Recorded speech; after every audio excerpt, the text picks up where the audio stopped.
স্বামীকে নিয়ে জমি দখলের চেষ্টা নায়িকা পপির।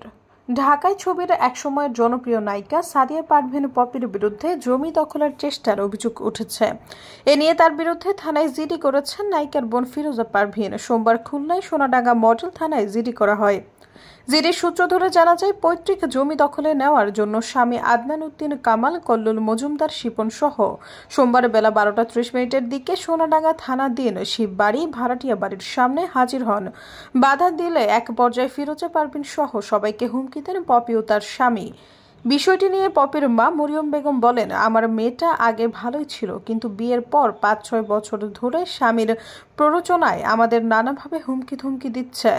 তার বাবার জমি দখলের চেষ্টা করছে, আমাদের প্রতিনিয়ত হয়রানির মধ্যে রেখেছে। এই বয়সে আমরা কোথায় যাব? পপির মেজো বোন ফিরোজা পারভীন বলেন, আমরা 4 বোন 2 ভাই। পপি সবার বড়।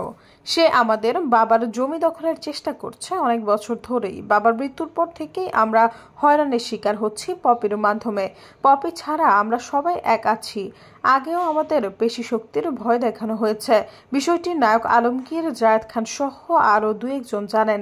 সব জানার পর আলমগীর সাহেব পপিকে বিষয়টি সমাধানের কথা বলেছিলেন, কিন্তু পপি কোনো কিছুতেই থাকছে না। সবার জমি সে একাই দখল করতে চাচ্ছে। তিনি আরও বলেন, স্বামী সহ পপি খুলনায় অবস্থান করছেন, আমাদের হত্যার হুমকিও দিয়েছেন। আমরা এর সঠিক বিচার চাই। বলে রাখা ভালো, কয়েক বছর ধরে নিজেকে আড়ালে রেখেছিলেন নায়িকা পপি। তার বিয়ে ও সন্তানের জন্মের উড়ো খবর এলেও এ নিয়ে মুখ খোলেননি এই চিত্রনায়িকা। সৈয়দা ফারিয়া, সমযোগ।